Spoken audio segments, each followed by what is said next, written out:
Moko kuom Jood bura mapacho ka yuago deko chwalo omenda mag CDP. Magi wacho ni koro rocho chenro mag somo ne jopuonjre mowinjo yud basari. Giwacho ni ne osingnegi ni pesano idhi chwal, to nyaka sani migawo mar omenda pok otimo kamano, kata bende skunde to koro oseyaw. Wadhi ane achiel kachiel kama ripota marwa Walter Nyambaga nitiere kar od bura mapacho ka mondo wawinj gima dhi nyime.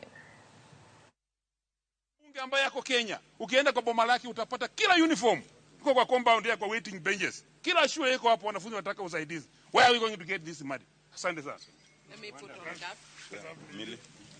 that. Thank you. I just want to add that we are not only talking about the national government, CDP, but we are also talking about NGAF, the National Government Affirmative Action Fund. And the National Government Affirmative Action Fund is the fund that is under the women representatives. And we just want to say that as members of parliament, both male and female, those in single constituencies and those from counties, as the members have said, we are tired of people crowding our homes. We are tired of being added to WhatsApp groups. We are here as servants of the people. And when our people are suffering, we must speak.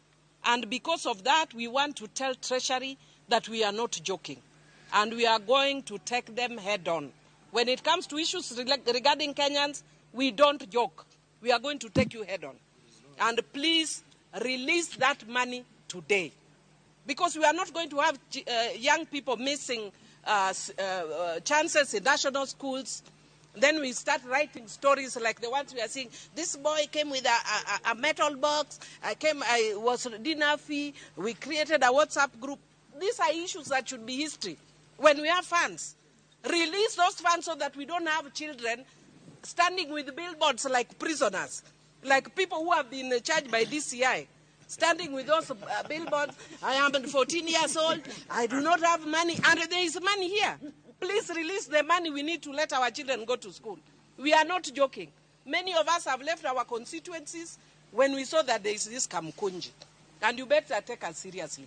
And we also want to say, kindly stop trying to intimidate members. Our first call is to our constituents. Thank you. Thank you. Thank you very much. I think we are clear.